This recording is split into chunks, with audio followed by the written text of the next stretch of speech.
Okay, let's see. So review number one, review number, Alvaro, ¿cuál? Review number 2. Number two. Yeah. And me. Always read the instructions. That will help you. Okay, so which one? Number 3. Number three.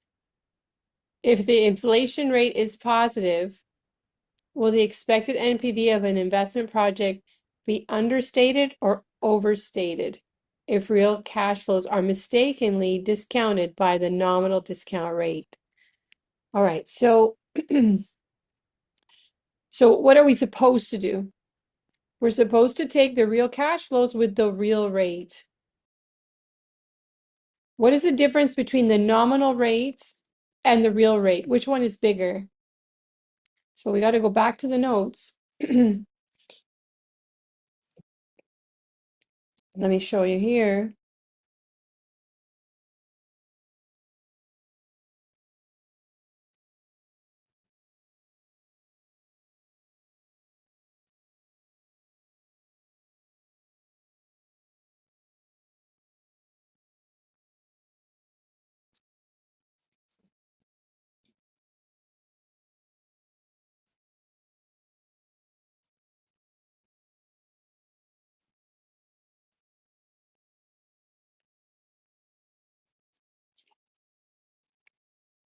Okay, so remember this relationship, right? This relationship we have between real and nominal.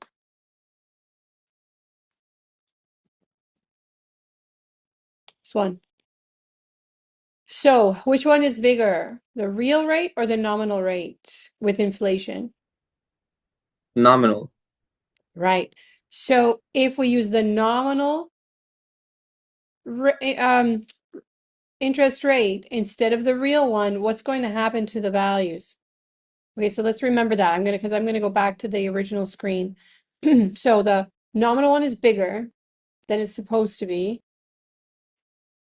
And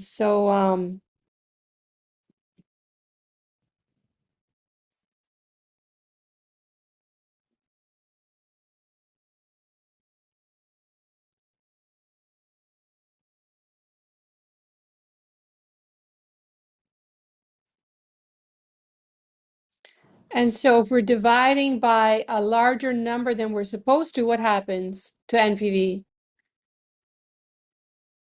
Will it go up or down?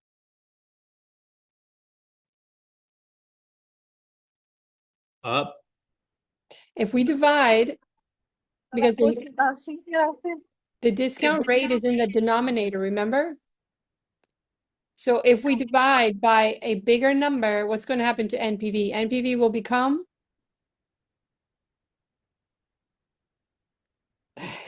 Lower. Lower. Yeah, you got it. Okay, so read it again. If inflation is positive, will we expect NPV of an investment project to be understated or overstated? So it's going to be smaller, so that's going to be understated. Okay, so is that the correct answer? Now I got to go check because I want to be sure, but it's understated. Yeah, you see? The inflation rate is positive. Using this formula, when there is positive inflation, the nominal rate will be larger than the one you're supposed to use.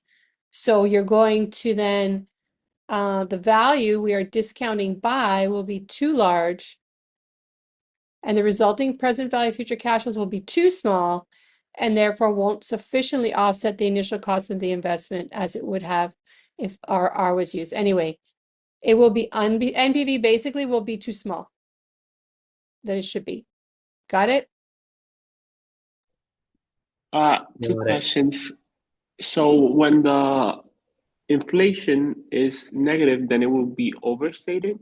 And then my other question, can we use this formula to do the other exercise about nominal and real rates we did before? Yeah, it's the same formulas. It's the same formulas. I just reintroduced them. So Yeah, sorry, I remember this one, but the other one you had in the other presentation, like real cash flows, that I feel that that one was new. no, it's all the same. They're both the two form. When I taught this with the discounting and inflation handout, there were three formulas and one concept. The concept was real cash flows with the real rate, nominal cash flows with the nominal rate. And then the three formulas, what three am I talking about? Talking about, so make sure you have them on your formula sheet.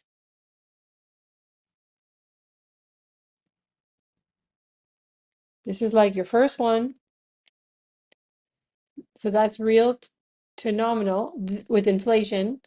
This one is cash flows, changing real cash flows over time to nominal cash flows. And the third formula was when you started with nominal cash flows but have inflation, and it was the relationship of G and the growth rate. Sorry, the growth rate and the inflation. Remember, it was a very specific case.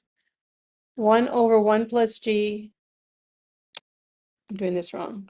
1 over 1 plus pi is equal to 1 plus G. Isn't that what it was?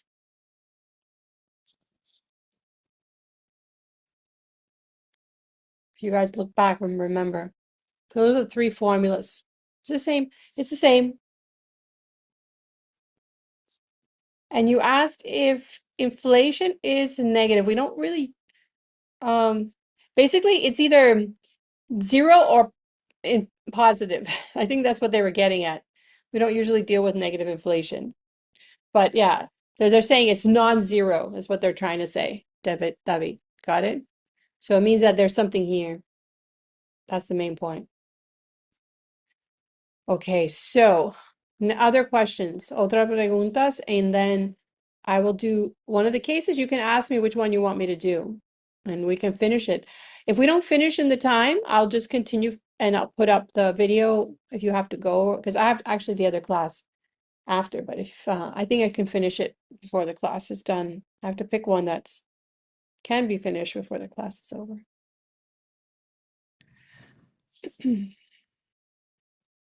No more questions?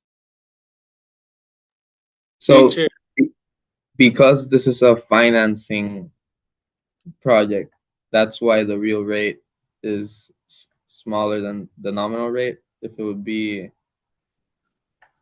I didn't get really why net present value is undervalued when you use the nominal rate.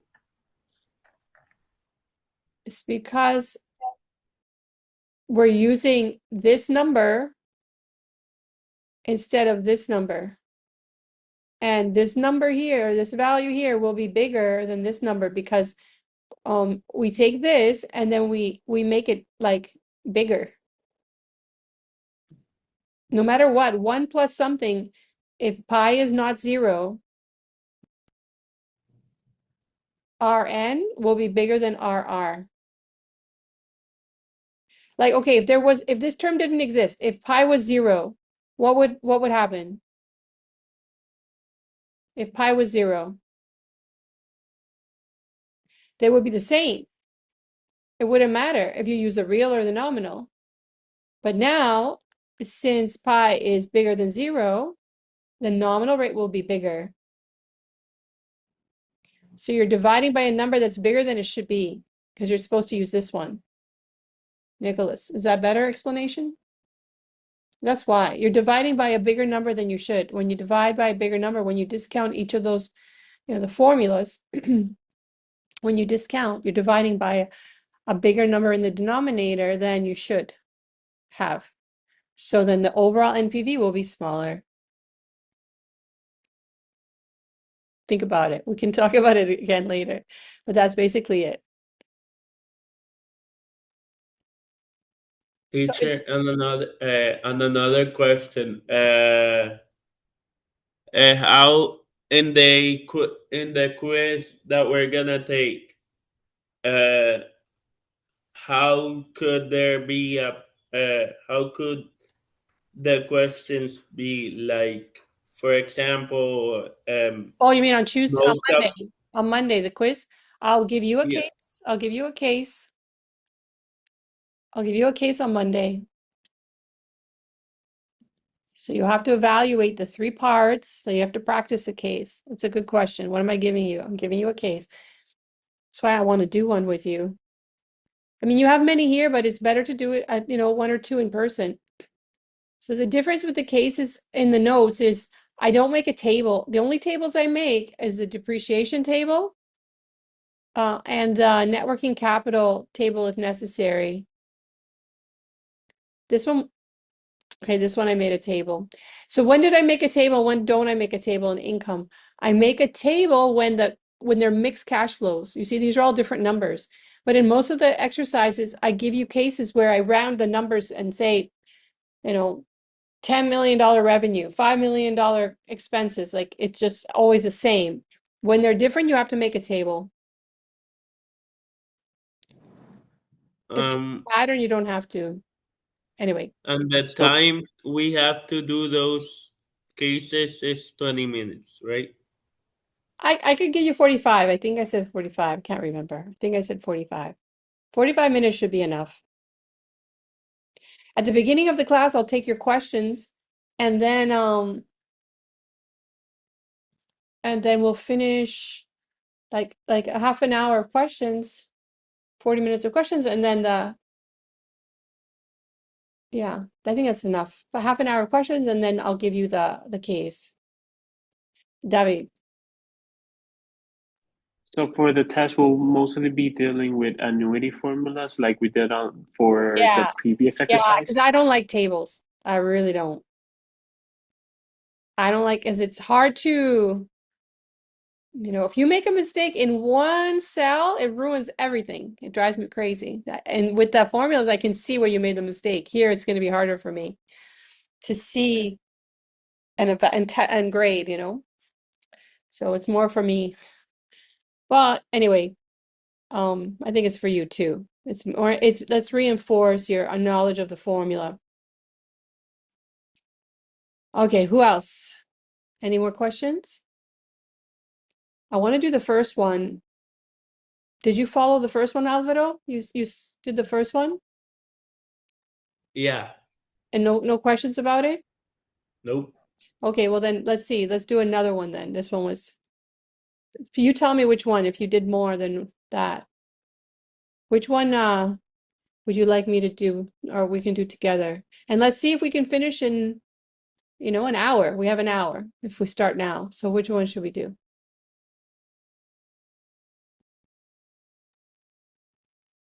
We can do one that doesn't have any solutions.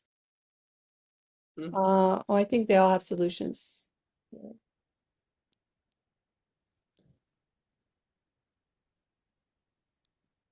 I gave you the ones with all the solutions. Okay.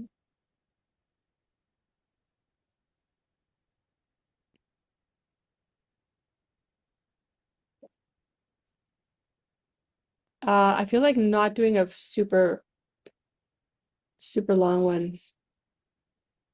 You want to do this one? It's like super long. This is from the test.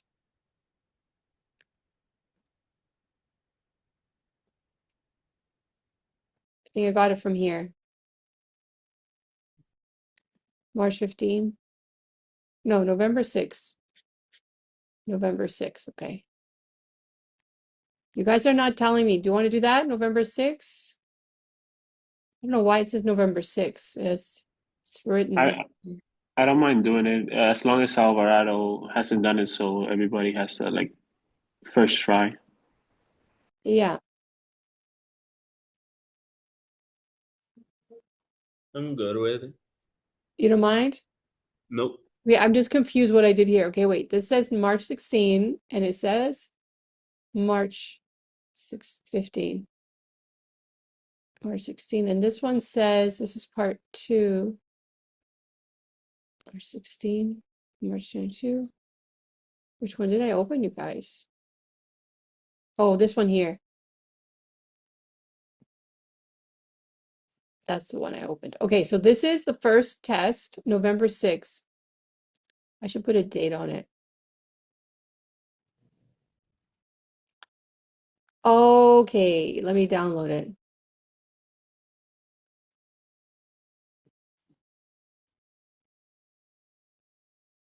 So yeah, for Monday, it's just going to be just a case, and then the next week I will do a test on both Unit 3 and Unit 4 together. So we can take the whole class probably to do it, because I have to give you a test like this with Unit 3 material. You have to practice that. So just focus for Monday on the cases. Okay, I'm gonna download it. Keep saying that. Down.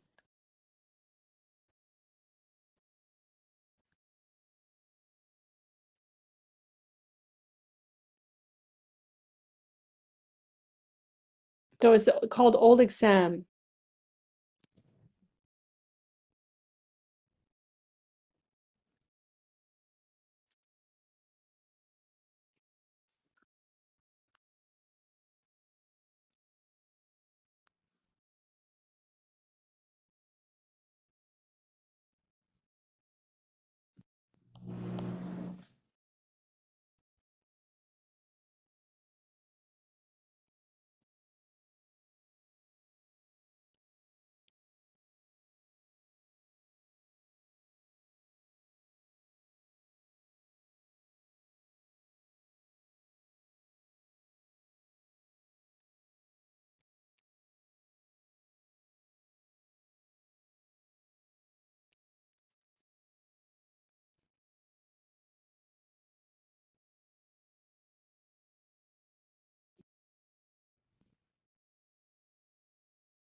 Okay, took me a while.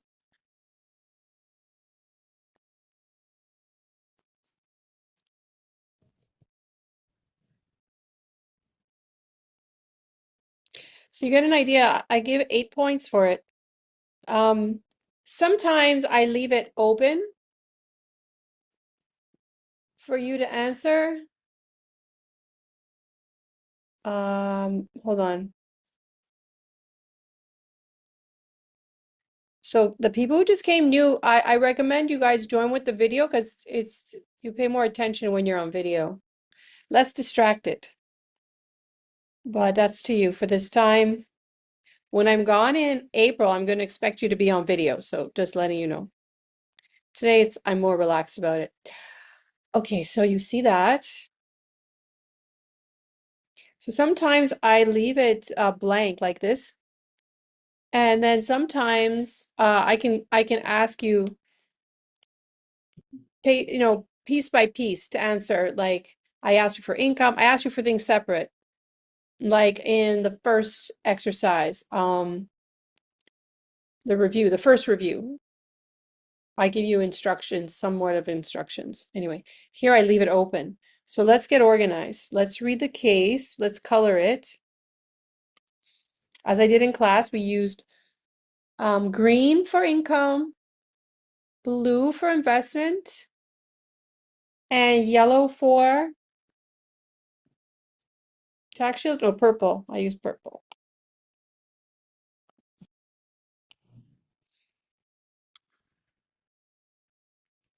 Okay. Your company has been considering introducing a 4-year-long computer hardware.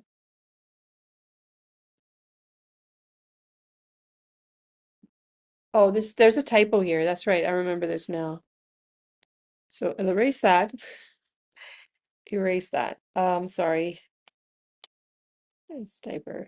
Wait.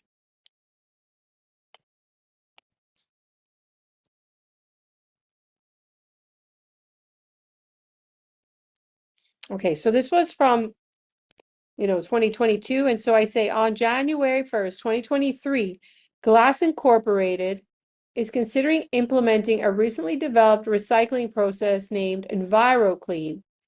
GI's original UltraCycle process cost $20 million to implement in 2020. Is that an incremental cash flow? No, that is a sunk cost, right? Yeah, it's already gone. Yeah, sunk cost. So we're gonna cross it out.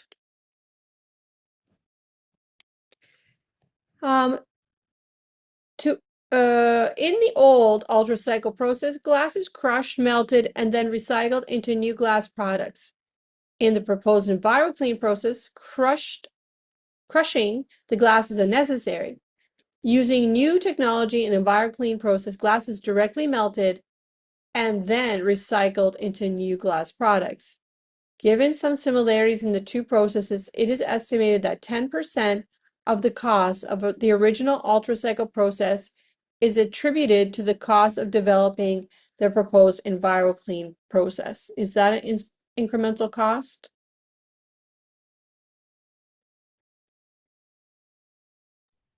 Yes, that's the interest. Not interest. That would be attributed cost. Does it count? Is it incremental?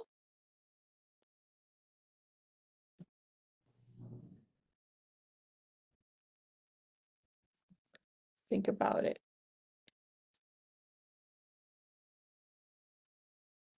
Okay, let's leave it for now and let's go to the things we need and then we'll see if we need it. Okay. All right, so let's leave a question mark for that one.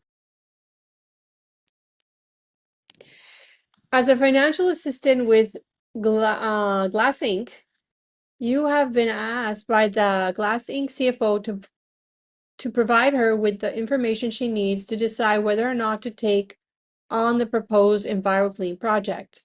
If the analysis is in favor of this newly developed process, the new project will start at the beginning of next year.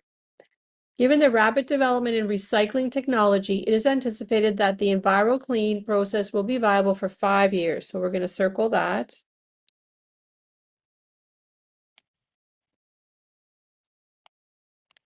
You are told that GI's fiscal year end is December 31st and that the required rate of return for the project is an annual effective rate of 26%. And its corporate tax rate is 40%. Okay, so for 2 paragraphs, there was no details there. It was just to build the context. The proposed project would require the use of one of GI's abandoned warehouses as of January 1st, 2023. Similar warehouses are rented out for $1,000 per month, paid at the beginning of each month. The cost of partially automating the operations of the warehouse will require okay, so this is something else. So here, what do we do with the warehouse? What is that? Is it income, investment, or tax shields? Investment. What do you guys say? Put it in the chat if you're too shy or you don't want to yell at the same time. So David says it's investment. What do you guys think? This is your chance to participate because I can't see your face. Show me that you're listening.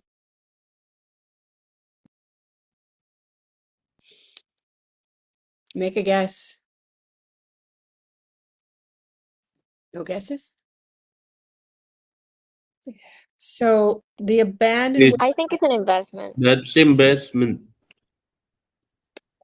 what does it sound like from the other case? So Adrian says income. Adrian says income. Why is he saying income?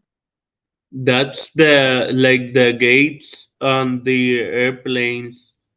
The 10 million. The terminal, right? Yeah, This is like the terminal with the airplanes. And what did I do with the terminals? Where did I put it? in income it was side effect. Is No, not side effect, close. You're close. It is in income and it's called not side effect. opportunity cost. Opportunity cost. Okay, so we're gonna highlight it, everybody. You guys got to remember that. So this is like the terminal. And so I'm going to make a note here that this is opportunity cost. Because we're going to take the warehouse for us, but it had a market value and we lose that revenue that we could have had. So that's opportunity cost. Must go into the analysis, economic opportunity cost. The cost of partially automating the operations of the warehouse will require the new machinery valued at $35,000 is purchased. Okay, now you guys try again. What is that? Income, investment, tax shield.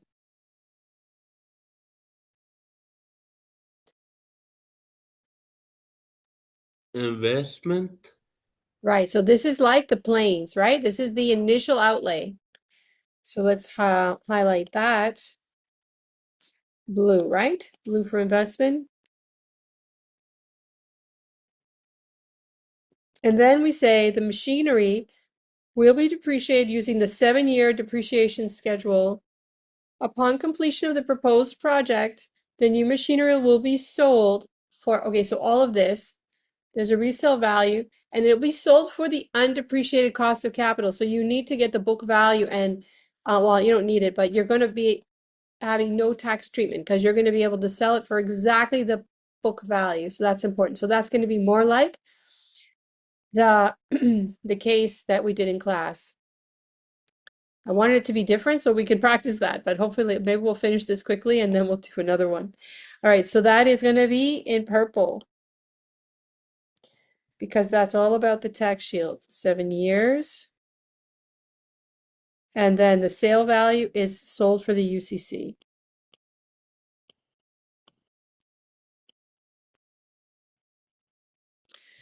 Ten employees for the proposed project will be hired to begin work on January 1st.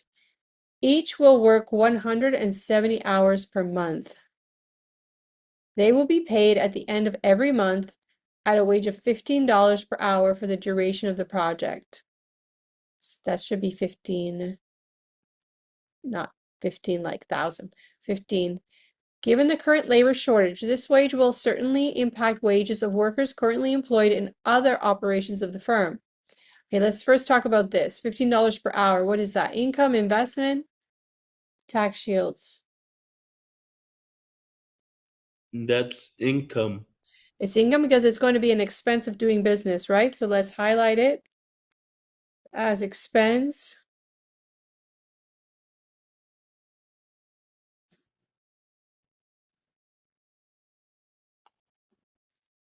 Given the current labor shortage, this wage will certainly impact wages of workers currently employed in other operations of the firm. It is anticipated that the impact of current wages will increase expenses of GI's other operations by $20,000 per year indefinitely. What is that? Side effect. That's right. It's an income side effect. So I'm going to make it green as well.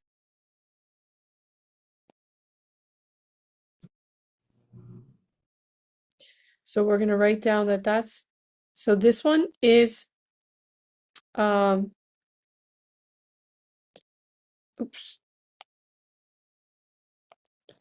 incremental revenue.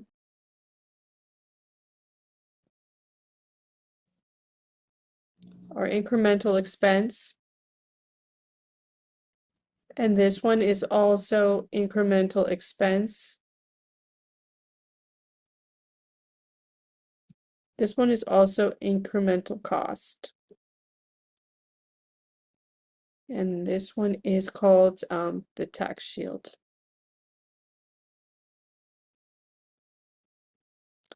All right.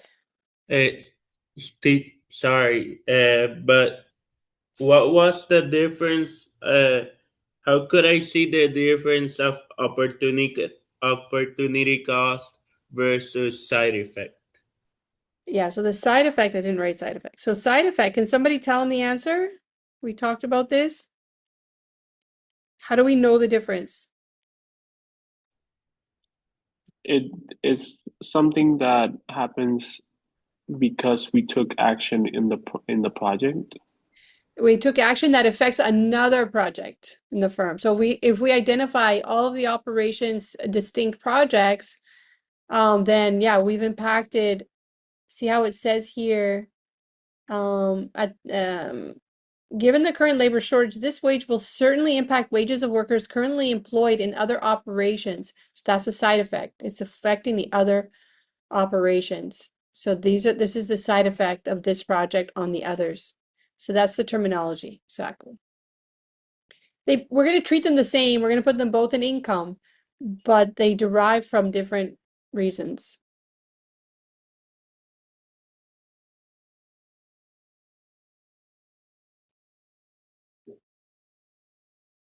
The CFO's team predicts that the proposed EnviroClean project will partially replace the old UltraCycle process. You estimate that reduced UltraCycle output will reduce GI's revenues by $200,000 each year. What's that? Income? That would also be income. Is also a side effect, right? Like lost revenue. Exactly. So it's like it's going to be and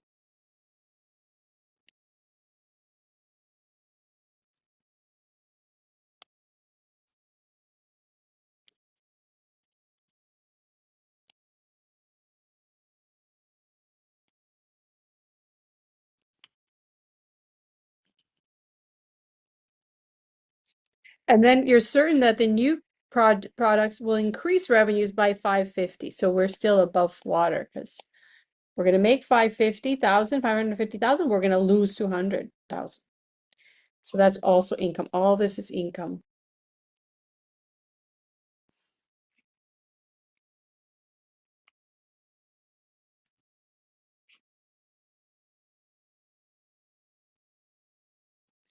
Make it clear. Both of these, is that clear? Both of these situations are side effect and incremental expense. And this is incremental revenue. No, I'll take that out. I'll do that again. So this is incremental revenue, lost revenue. It's all treated the same, but it's nice to articulate, what's happening. But they're both going to go into income. So incremental, I'll put an R here so you don't think that's income. Incremental. Okay, the CFO's team predicts that the proposed EnviroClean project will require the following levels of current assets and current liabilities. Where does this go?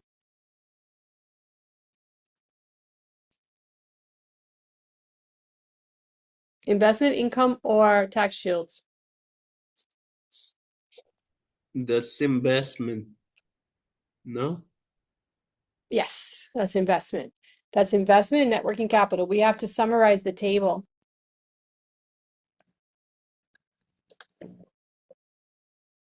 So this is what we're going to need right away. This is what we need by the end of the first year, end of the second, third, fourth, and fifth. All right, so this is not so hard. This is investment. Oh, sorry, I used the wrong color.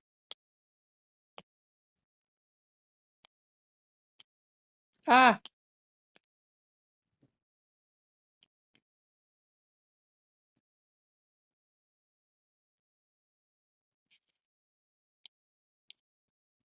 just to remember it's investment. All right, we have a blank here. We got to do this ourselves. So we're going to lay it out. We're going to go in order, okay? We're going to start with income.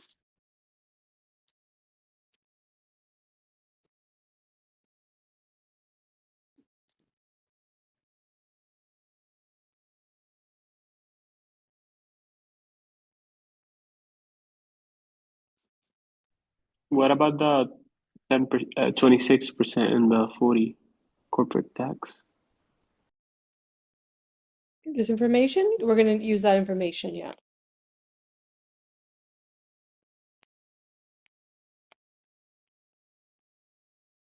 Oh my goodness, me and my colors. Okay. All right, so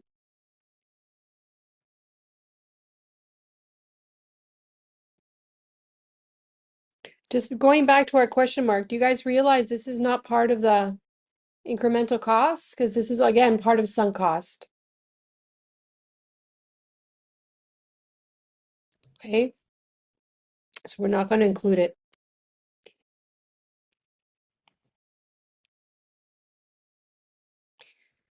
All right, so let's do the green. I'm gonna highlight all of this. I'm gonna bring it to another page.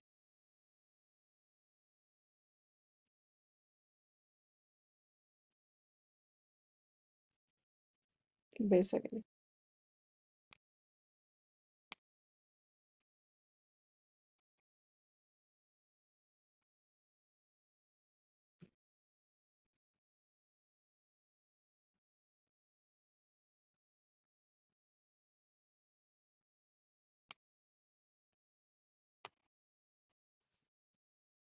Okay, so I'm just gonna work with the green, and I'm gonna calculate present value of income. So I'm gonna put each of the different contributions as formulas, right? It's because they're level cash flows, I can use annuities.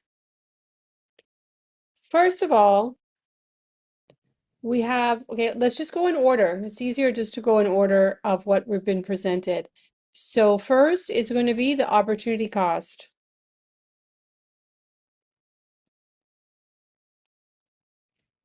You can go revenues, expenses, and then the different costs, but opportunity and side effects, but I'm going to just go in the order it was presented because you can do that. So how do we present this cost? 1,000 per month paid at the beginning of each month. That's an annuity. It's an annuity due, and it's monthly. So we were given the tax rate of 40%, corporate tax rate of 40%, and an effective rate of 26. So let's write that down.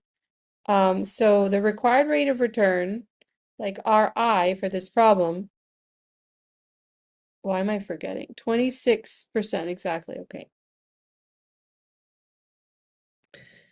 And the corporate tax rate is 40%. Okay. So we're going to get the opportunity cost, then we're going to get the expenses, right? Incremental expenses. I'm just going in order.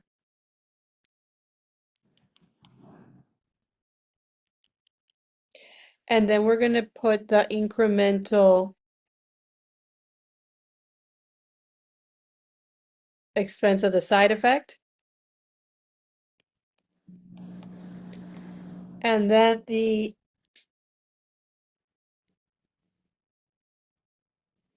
incremental revenue. Is that okay? That's the order. We're just going to go same as it was on the list. Okay, so the opportunity cost is going to be what? I'll give you guys a minute to think about that. Write it down.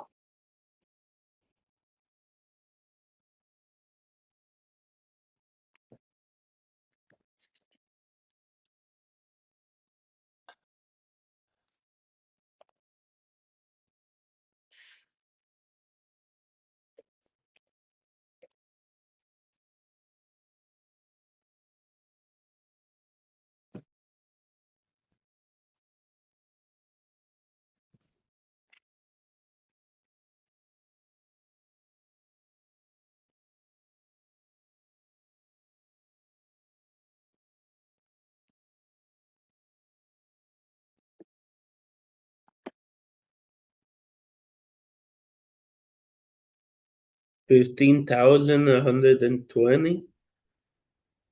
You got it Like ready?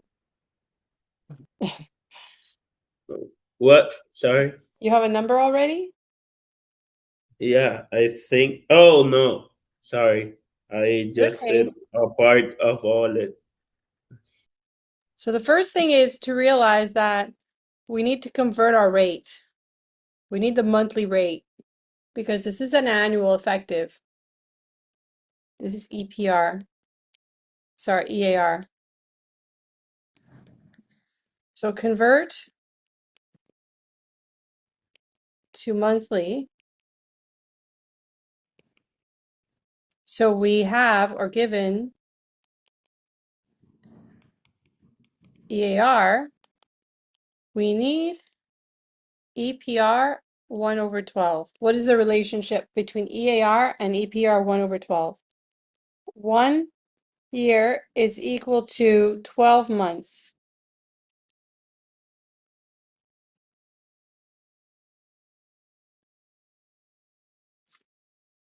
So it's going to be 1.26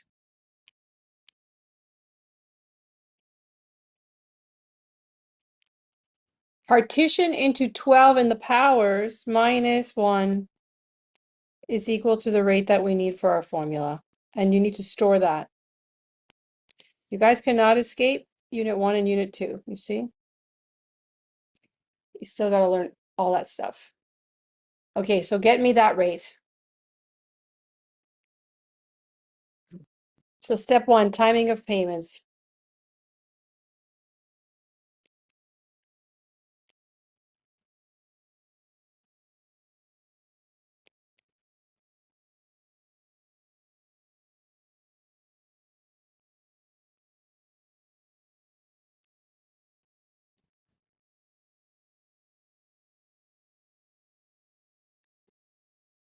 It looks terrible. I can't make it small. Anybody got me a number?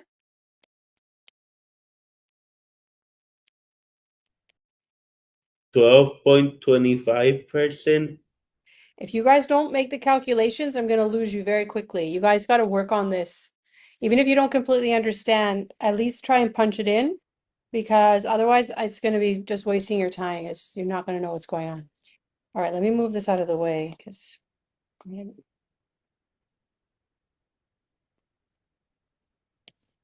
all right, so let's see. 12.25. So 1.26 to the power 12 inverted equals minus 1. That's what I get, 1.944. And I store that in 1. Should I do it again?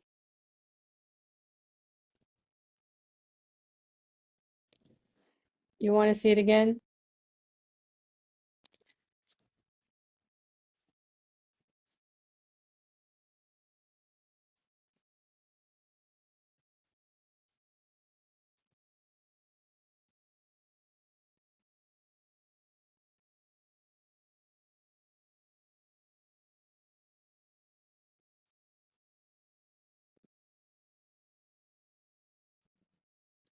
No comments?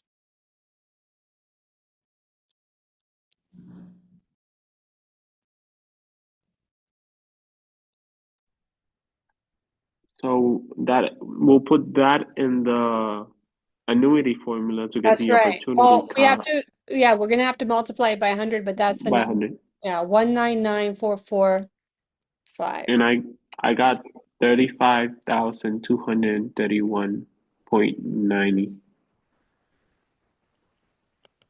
for the opportunity cost. Okay, great. Okay, so that's your rate. So you're gonna write, so I'm gonna put it here. PV.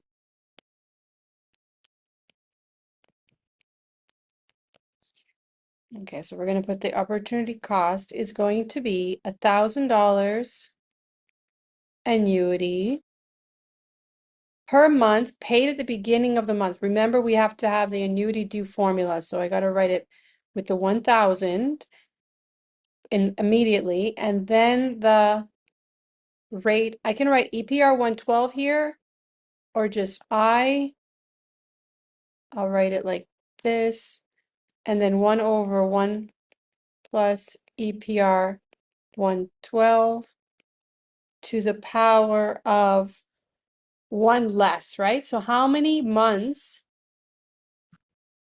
in 5 years? It'll be 60, but since we're doing one less, it'll be 59. Very good. So this is going to be 59, and that's it. So that's the opportunity cost. So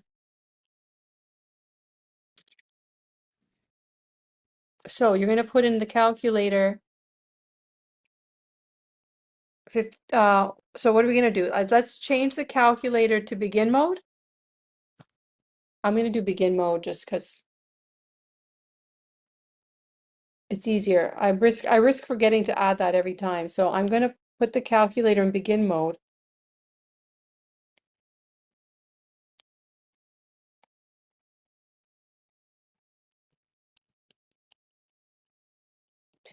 And then put all these things in.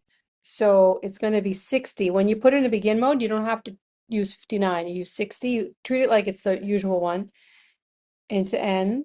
And then recall 1 times 100 into interest. You guys remember all this? You can't forget anything. Got to remember all this stuff we learned before. And then PV is what we want. And 1,000 into payment. And 0 into FV. And compute PV. Okay, David, what did you get?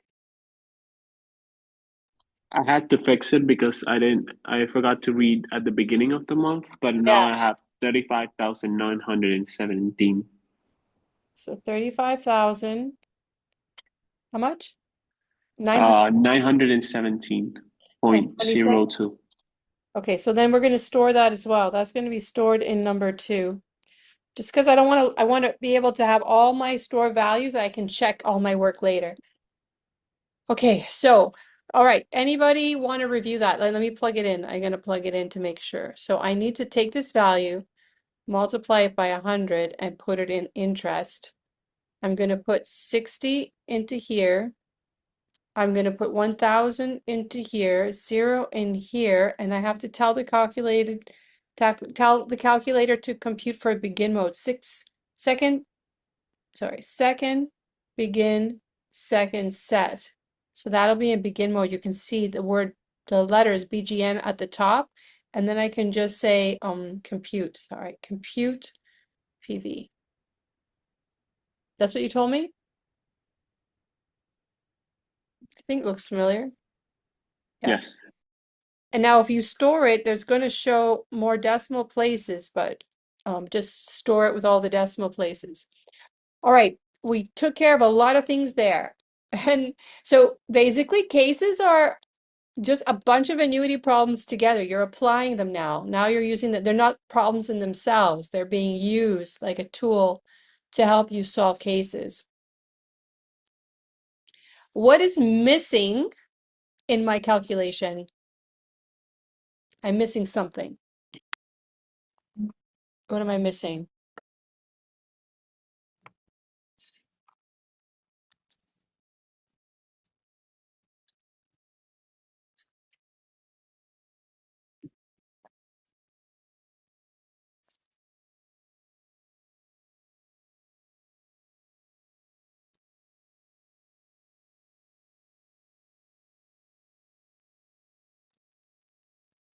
The negative symbol?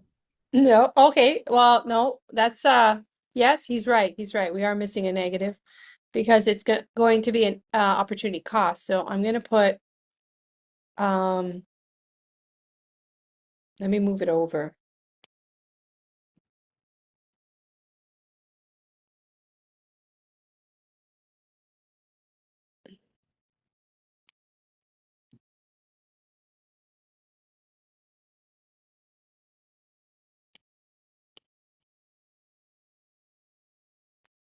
What else am I Corporate missing? tax?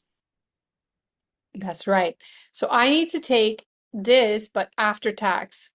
So I have to 1 minus 0.4. You could do it all at the end, but I'm going to do it piece by piece to reinforce that it has to be there. This is, remember, the net operating cash flows. We have to have revenue minus cost, 1 minus TC, right? So each component of revenue minus cost in each year has to get after-tax treatment. The thing that I'm doing right now is doing like everything separate. Revenue, minus expense. Like I'm doing all the pieces separate just because it's easier than adding them all together first. Okay? It's going to be much easier. Anyway, I think it's easier. So that's it. That's one part. We have 3 more to go. Incremental expense. How is that going to work? Okay, I'll give you a minute. Think about the second one. So we just did this one. So now we got to do the next one here. Each will work 170 hours. Oh, I should highlight that because that's important. 170 hours per month with a wage of $15 per hour. We'll multiply $15 per hour per 170 per month and multiply that by 10 because we have 10 employees. Okay, and then what? What are we going to do with that information? Make an annuity formula. Exactly. So that's going to be for every month. So we make an annuity with that information. Okay, you guys try it without me. You have all the stuff you need. You have the monthly rate. You have the information there. David told you what to do. So try it again. Try it yourself or I'm going to lose you because you're just going to, it's going to be a blur. You're not going to follow. You have to try.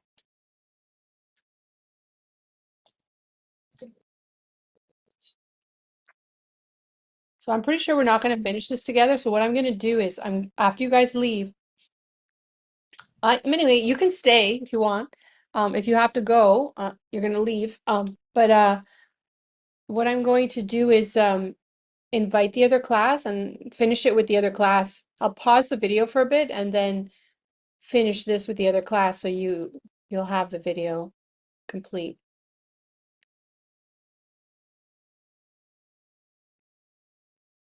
I just decided that because I'm pretty sure we're not going to finish. All right, so I'm going to start doing it.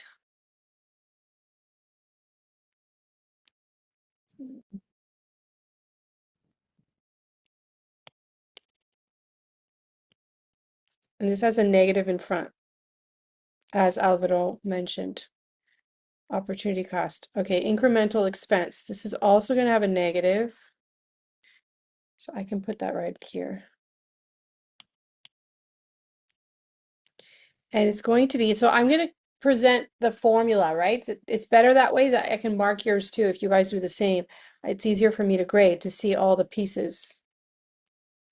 So it's going to be 170 hours per month times $15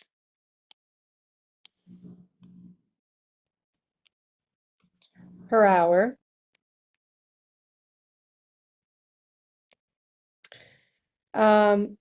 And then in an annuity.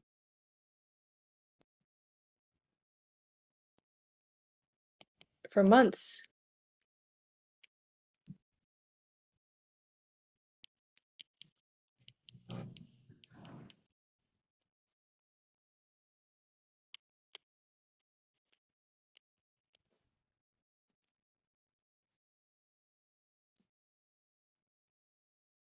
And again, 60.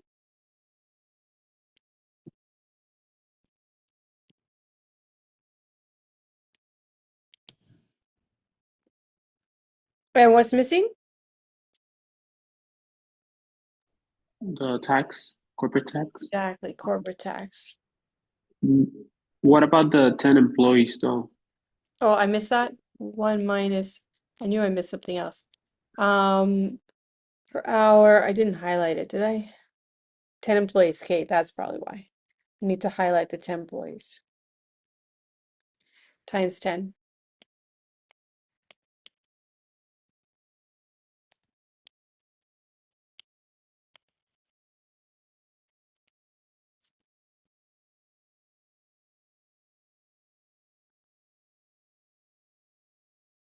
So these are the hours, that's the rate, and that's the number of employees. All right, let's put it in.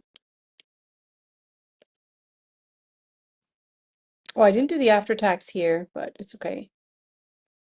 I just highlighted that. I think that's fine to reinforce.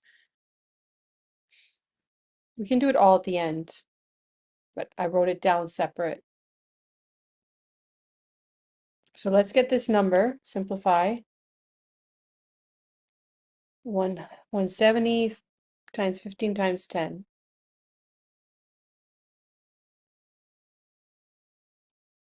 Oh, and I have to turn my calculator off of begin mode, right? Second begin, second set. It's off. All right, do that again. 10 times 15 times 170. 25,500.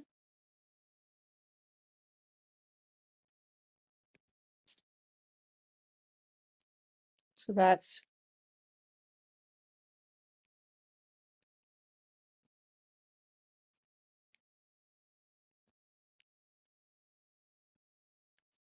all right. Now make the annuity and tell me what you get. Change your calculator, remember, to regular mode.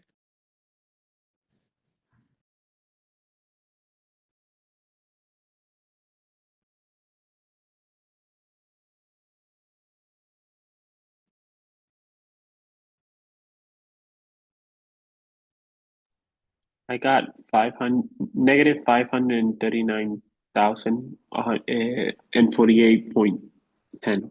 But I would like somebody to confirm because and that's after tax.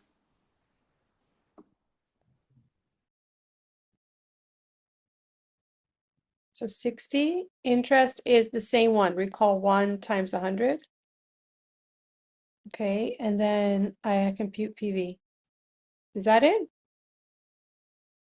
Yeah, that's the one. That's the first one, and then multiply After 0.6. Yeah, I'll just leave it like this so I can put it down. 898 413 5067.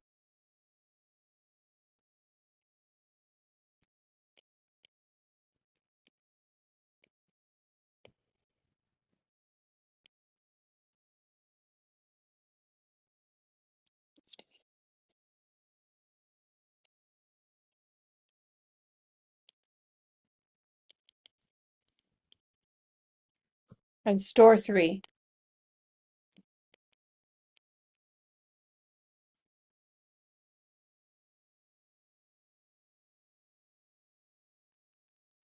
Teacher, so this one we put in end or in beginning? Regular. There's In no, regular. yeah, the Okay. regular, no begin. So let me recall what I have, see what I have in my memory. So recall 1 is the rate. Recall 2 is the first. No, I didn't put it in store 2. I didn't even store that. Okay, let me get it back. I guess I lost it now. I got to do it again. I didn't store it. Had a feeling. So gonna do that begin mode again. Second begin, second set, and then it was 60 in recall 1 times 100. Everybody knows why I'm multiplying 100, right? Because that was just the decimal value. And then 1,000, 0 here, compute PV, compute PV. Change the sign, store 2. There, it's there. Change the sign just so they're all positive, and then I'll just adjust the sign when I calculate this final answer. Anyway, if you practice enough, you'll get your own style. Make sure you have time to practice this week. I'm glad you came today so I could get you started if you haven't started yet doing these exercises. All right, so let's do the side effect next. So we did this one. Let's highlight or check it off. So we did this one. Now we're going to do this. Wages will increase expenses of other operations by 20,000 per year indefinitely. So side effect. So let me erase this. So that's opportunity cost. This one is incremental expense.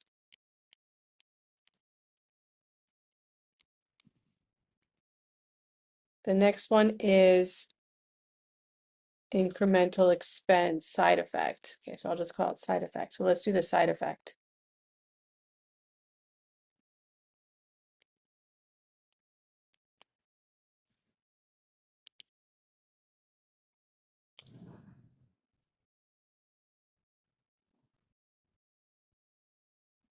So what do I write?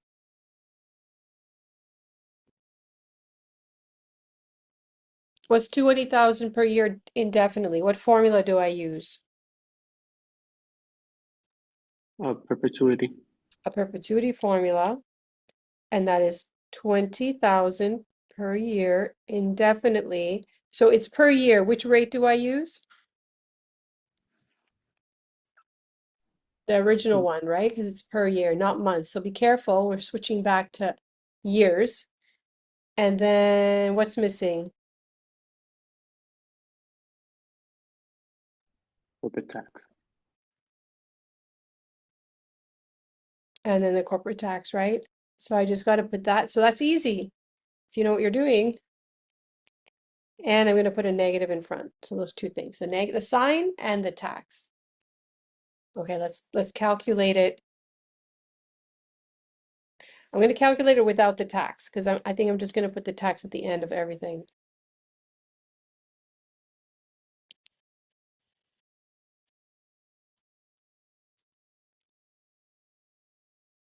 So 20,000 divided by 0.26 is 76,923. Oh, I got to get rid of begin mode, even though that's not going to affect anything. I'll do that after. 76,923.07 dot dot dot. 76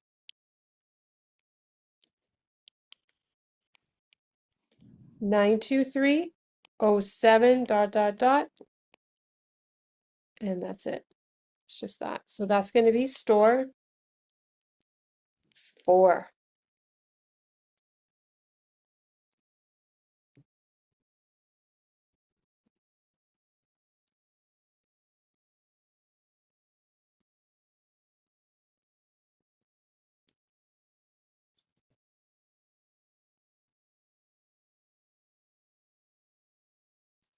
Obviously, I won't make your test on Monday this long. There's a lot here. There's a lot of info. It's not going to be this long.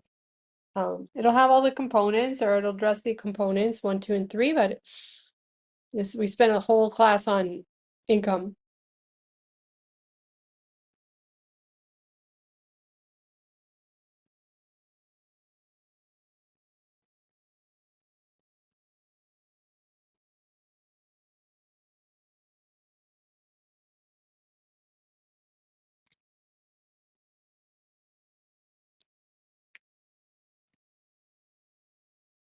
So store 4.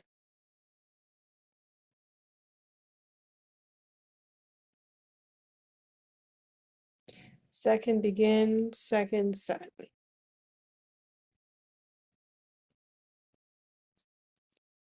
So that's incremental expense and side effect. So that's done. And now we're doing the revenue. So we spent all this time on revenues, on expenses. Now we're going to put the revenues.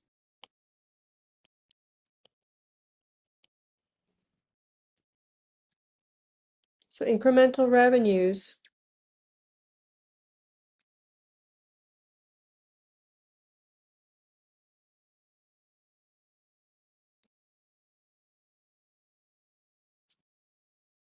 Okay, there's a side effect of the revenues.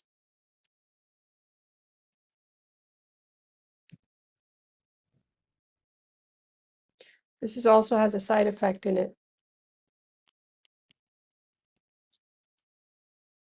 Because we have a difference. So we're going to take, what I'm going to do here is go 550 as the revenues per year, but then 200,000 less. So I'm going to write 550 minus 200,000 each year, like that. And then make an annuity.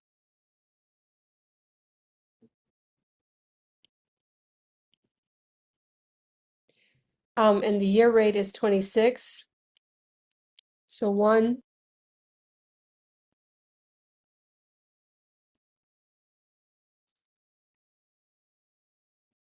minus 1 over 1.26. Okay, so it's a little, you have to keep straight in your head. This is the years, right? You can make a note or something, but this, we're back to the years. And there are 5 years only, not 20, not 60. Be careful with that. And I'm going to put a positive now and after tax.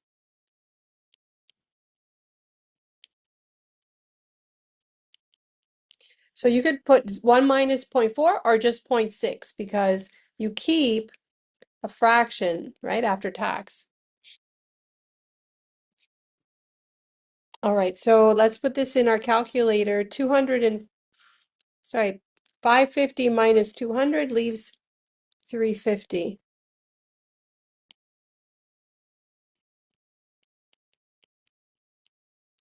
In an annuity,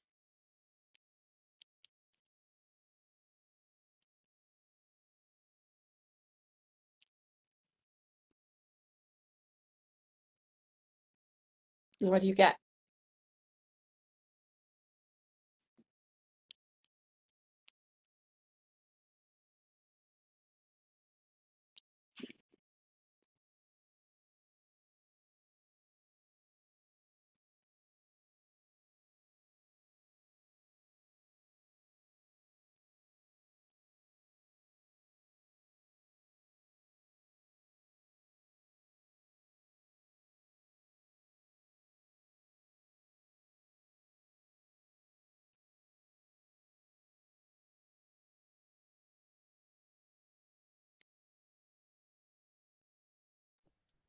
$922,274.78.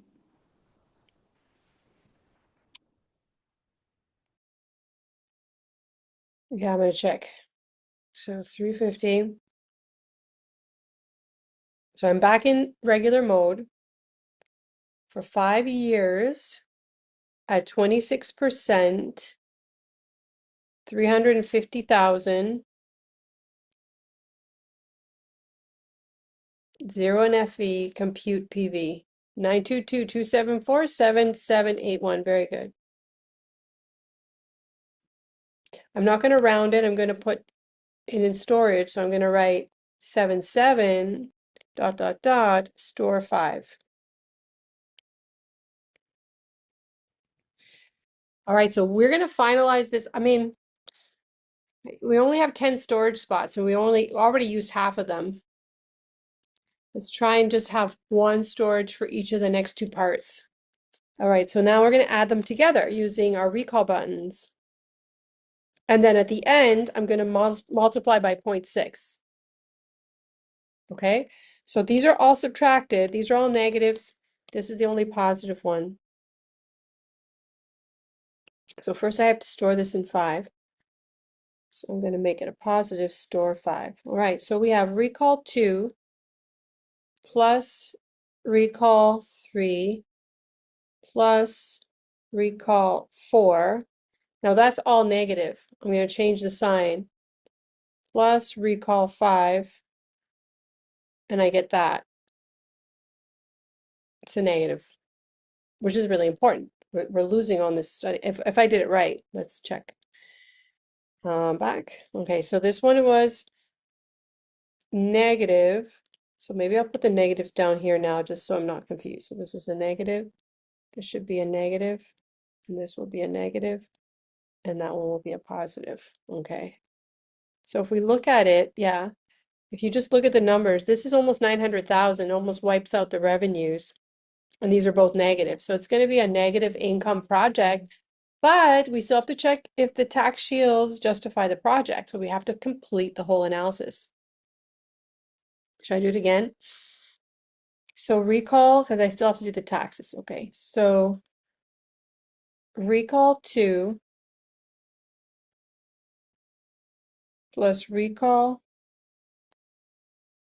Wait, recall 2 plus recall 3 plus recall 4 equals negative plus recall 5 equals, so yeah. And so I'm going to, wait, I don't have to store that. I got to save my storage spaces. So that's going to be the negative times 0.6. And I've got for income 53,387,2976. Do you guys agree? I can store that in 6.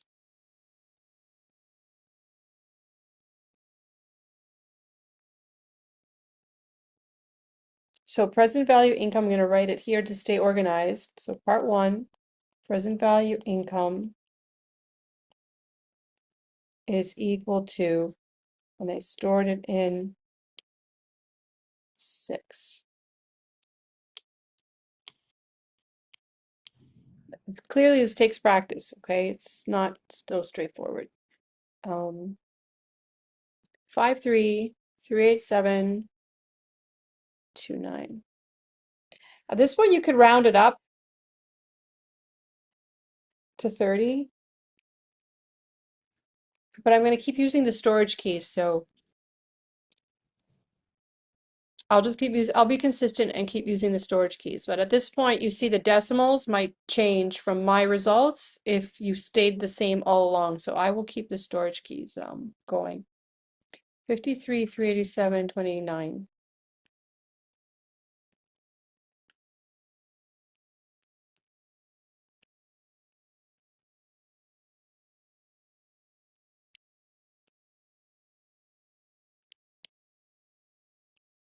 I gotta put it somewhere else. It's too squishy.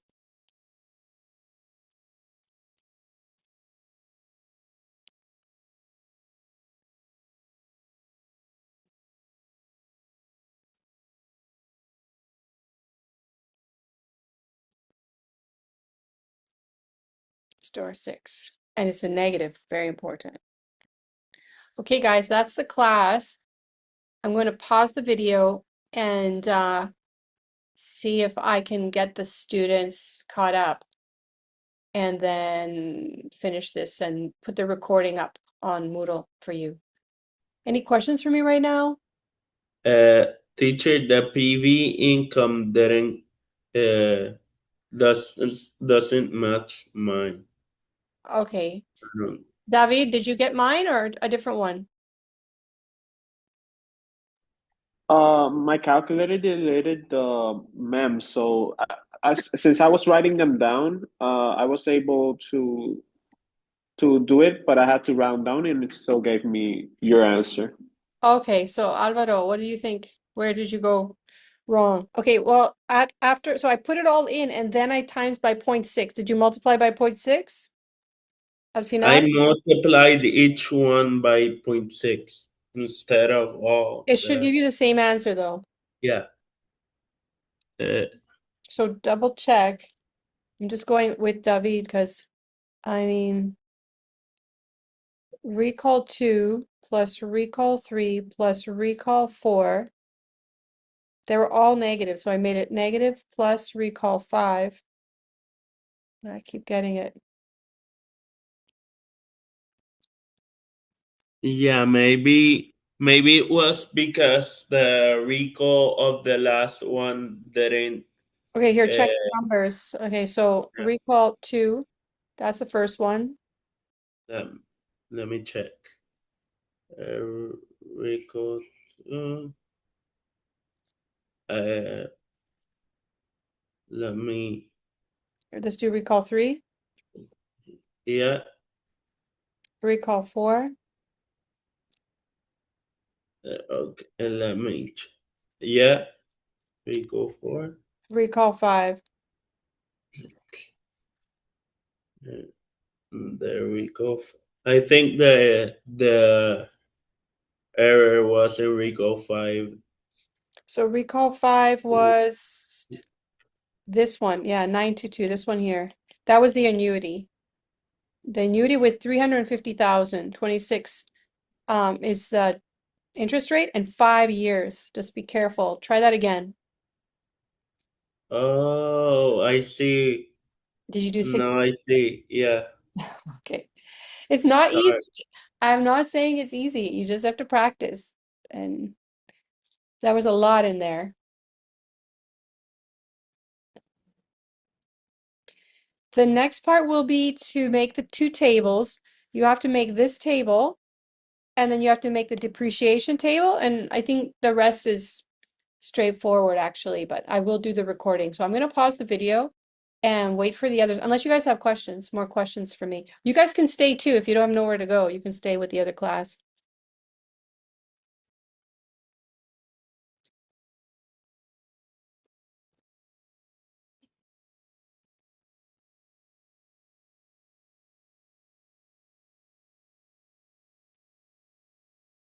There's nothing tricky in I mean, not that this is tricky, it's just so long and you can get very tired. So anybody who wants to get going, you guys can go or you can stay. Open, open seating.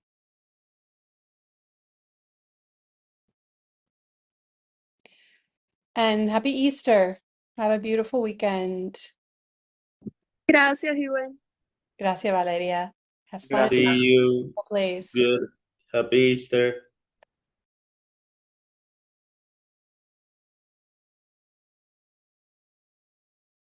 Okay, you guys are going to stay? That's fine. So I'm going to pause the video. This would be boring to watch. Okay, so now we're going to calculate the PV of investment. What's going to go into investment? The NYS, NWC requirement changes and investments to get the cash flows. Okay, that's going to be from here. From here, but what about so what is the first thing that we're going to put though? I know, kind of in an order is let's go back. The investment, right? The investment is warehouse will require new machinery, $35,000 purchase. So the investment is the initial investment.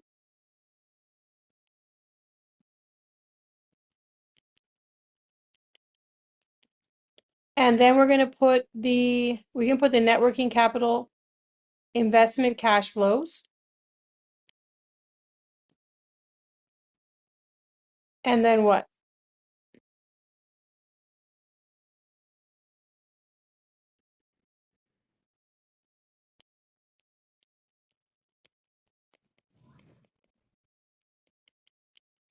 We're going to do the salvage effect, right? We're going to sell the equipment. But in this case, remember the case says it will be sold for the value equivalent to its undepreciated cost of capital. So what does that mean?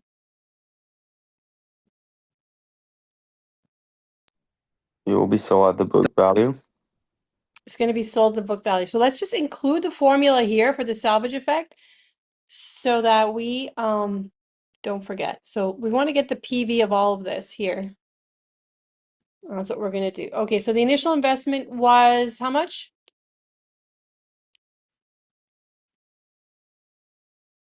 What's the impact of the initial investment? 35,000. So I'm going to write negative 35,000. Do I do anything else? Is there a tax on it or anything?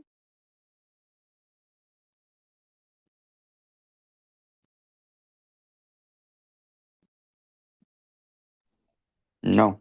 No, right, that's it, right? Because for tax purposes, we're actually going to depreciate and claim taxes on it, but we don't have to pay any taxes when we buy it. This is just, we don't expense it like we did everything in income, in the income portion, right? We expensed the cost. We claimed that way, but we're going to claim it a different way. We're not going to claim by doing 1 minus TC on this expense.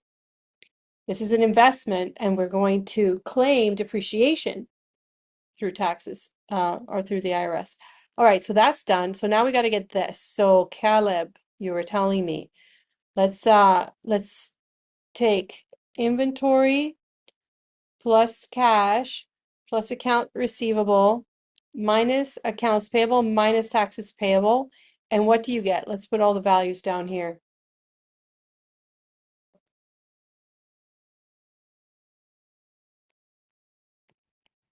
$3,000 in the first immediately. That's going to be, now this is like our year 0, 1, 2, 3, 4, and 5.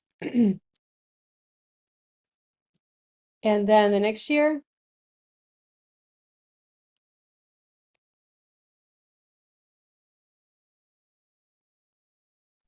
$28,500.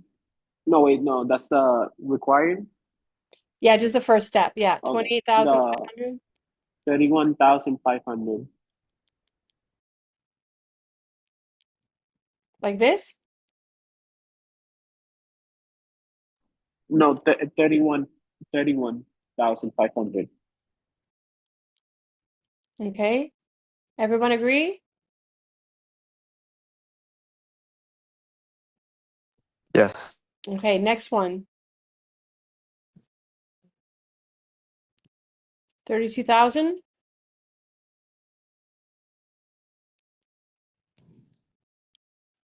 I just saw that this one canceled this one, and that leaves 33 minus 1 is 32.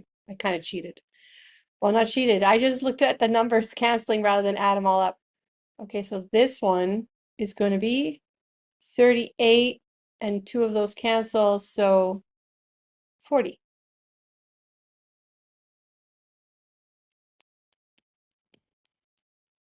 Got it? And the next one, these cancel, so 33. And this one's easy, it's just 0. Okay, so these are the net working capital required. So I did it all there. Now, I can I can move it up. I can move these down. Let's do that.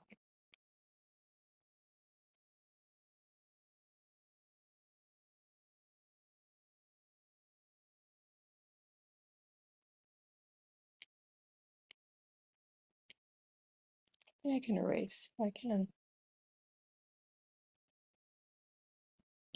I have to cover that with white.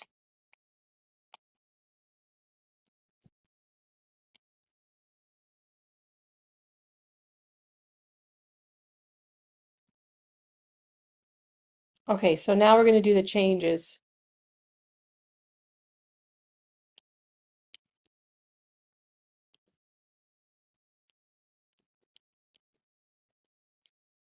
So like the incremental amounts. Okay, so immediately we need 3,000. That's mostly cash. And then we need how much more?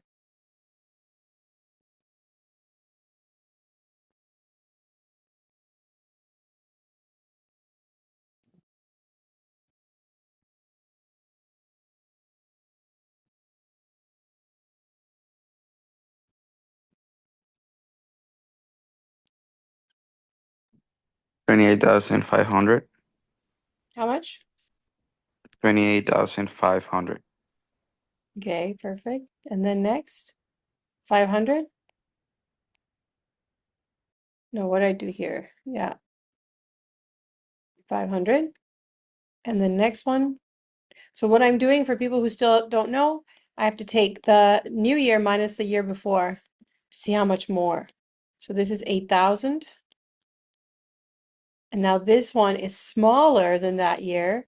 We're going to go less 7,000. So $7,000 are released back to the firm. And then finally, the 33,000. But there's a delay in getting releasing these this investment back to the firm. So we have to account for that with the time value of money. So before we do that, though, we're going to note that we have to turn these into net working capital investment cash flows. So we're going to change the sign. We have to invest 3,000. We have to invest an additional 28,500, an additional 500, an additional 8,000. But then we get this money back.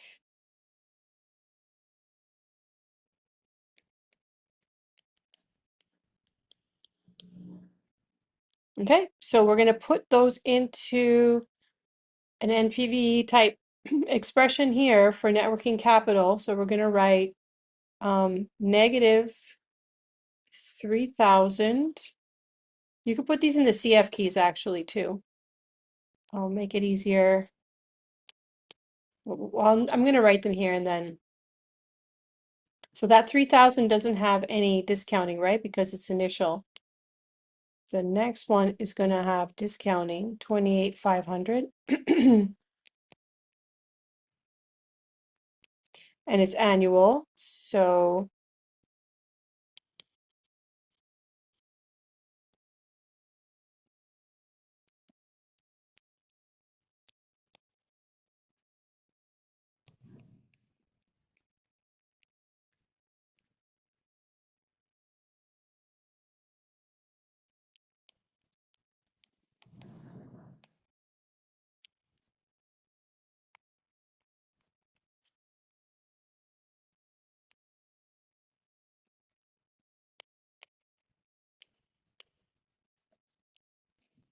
am I done? One more, right? Oops. Always forget something. Okay. So 33.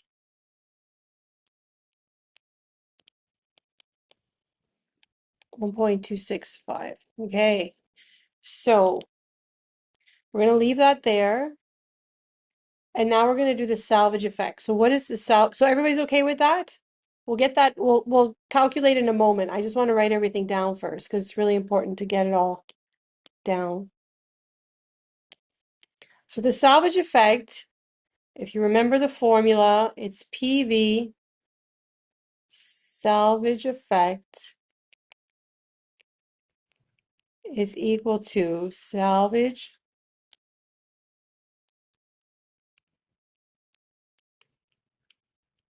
plus after tax or taxing book value minus salvage value.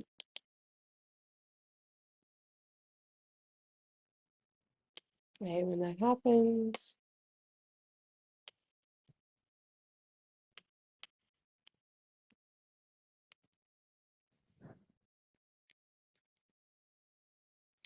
I'll just call it salvage. Sometimes I call it market value, sometimes I call it SV. All right, so this is equal to, there's no salvage, right? Because we're not selling it. The book value ends up being 0. Sorry. No, we got to get the book value to put it in the formula. That's true. So it turns out we're going to sell it for the book value. So let's just call it salvage like this. And TC is 0.4. And book value is going to be the same as salvage minus salvage. So what happens to salvage? Like, always use the formula. I'm just showing you that it doesn't matter now because your book value and the salvage value are going to be the same thing. So this just disappears. So you're just going to do the present value of the salvage. So you need to find that. You have to do the table to get that value.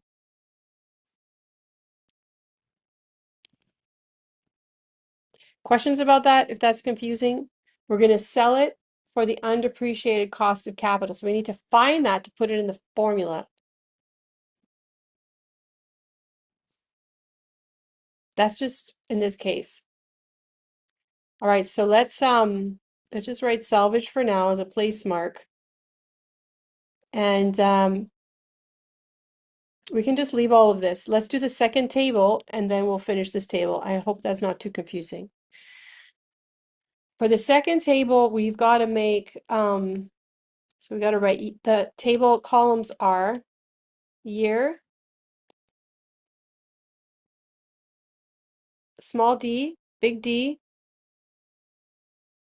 UCC, and then tax shields, TC times D. So what's the first year? Where do we start?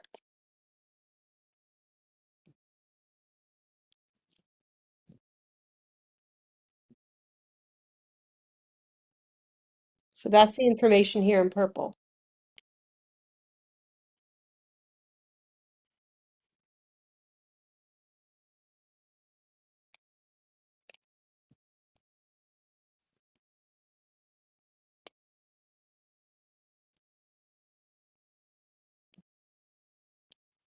So we need the 7-year schedule.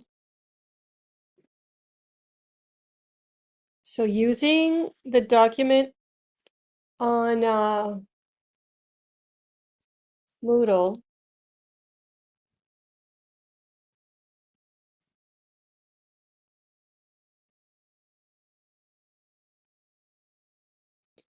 oh, that's not what I wanted to show. Hold on. Using the document on Moodle.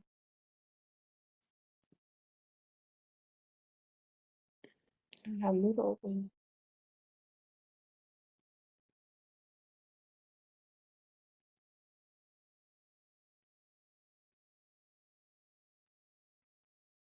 Why it's not showing up? Try that again.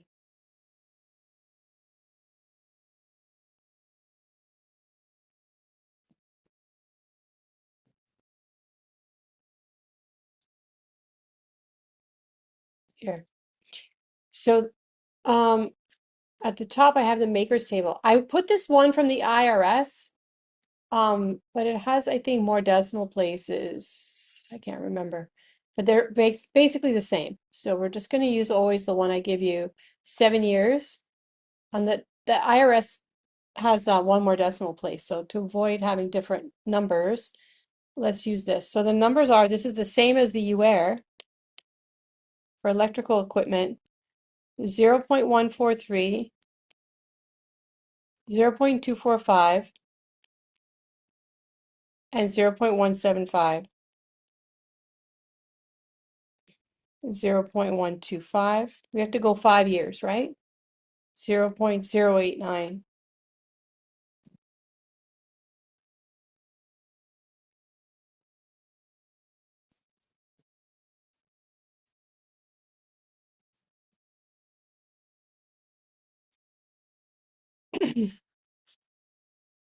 Okay, and I start in what year?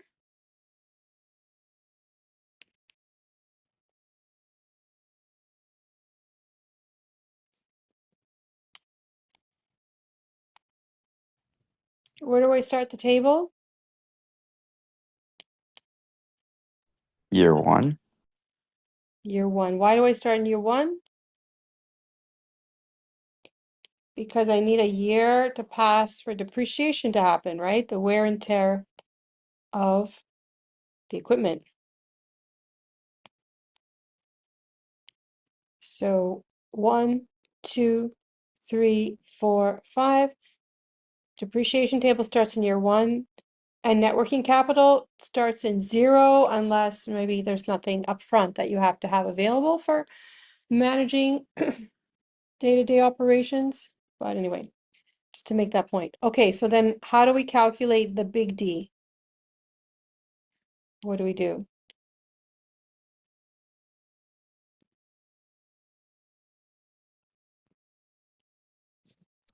Initial investment times small d. 35,000 times a small d.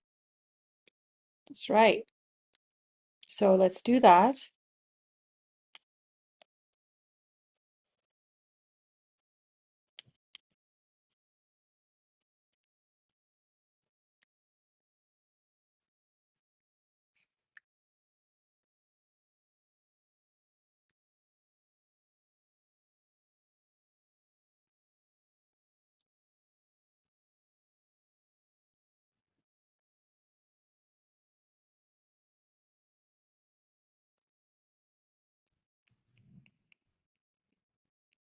I get just 5,000. These are very small numbers because it's a small investment.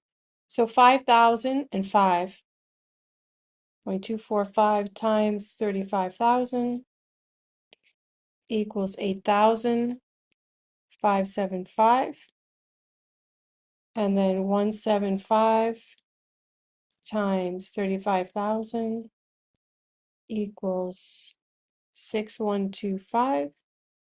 And 35,000 times 0.125 equals 4,375.089 times 35,000 equals 3,115. Okay, to get the UCC, all I really need is this last one.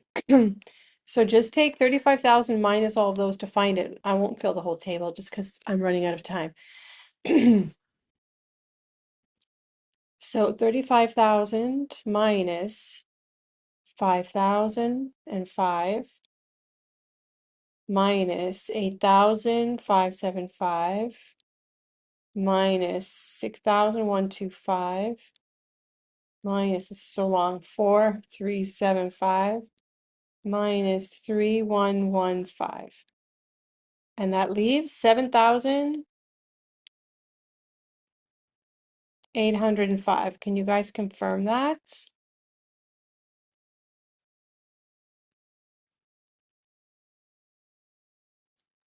Yeah. Okay, perfect.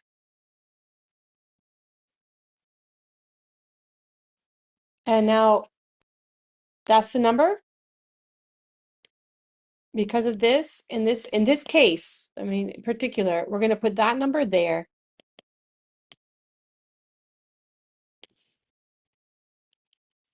That they sell at the UCC. So you have to do the whole table to get it. And that happens in the 5th year, so you have to discount that back 5 years. And it's a plus because we're getting to sell it for that amount. So, all right.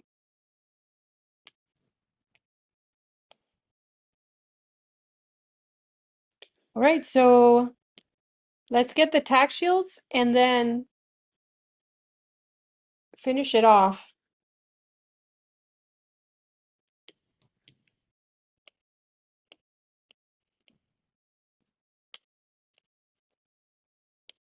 I'm going to get rid of this.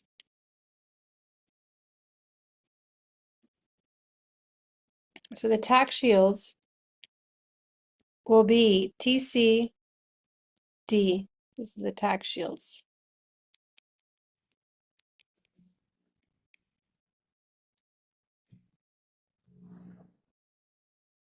So I take 0.4 times these amounts all the way down.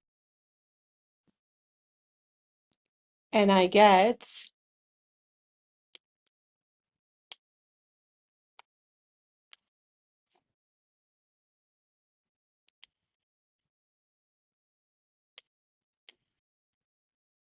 in the first year 2,002. In the second year 3,430. In the third year 2,450. In the did I say the fourth year? Third year. The fourth year 1,750. And in the final year 1,246. And that's it. That's part 3. So part 3,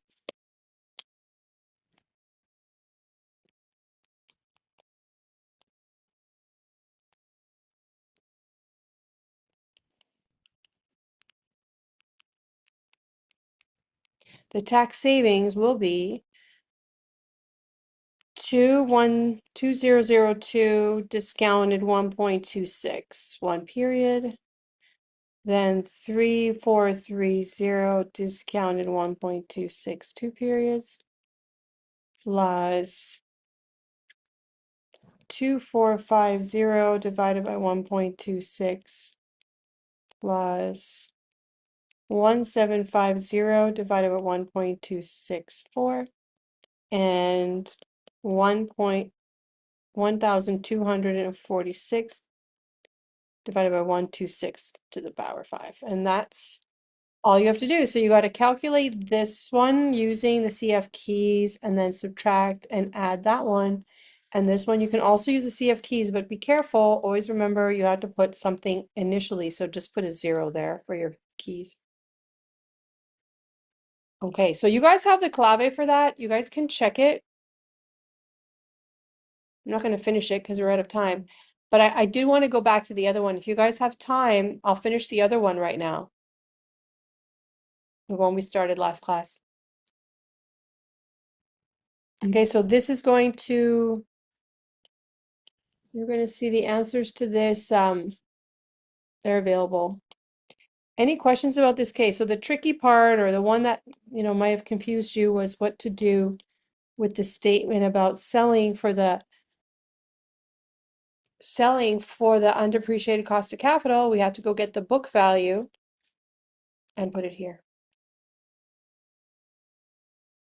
Any questions about this? I'm going to just look at the solution together and then go to the original question if you guys are interested. Otherwise, you guys can leave and have a happy Easter. But I will stay here and I'm going to stop the video after the review and we'll talk about that other problem together. Okay, let me share the screen again. And so here are the results.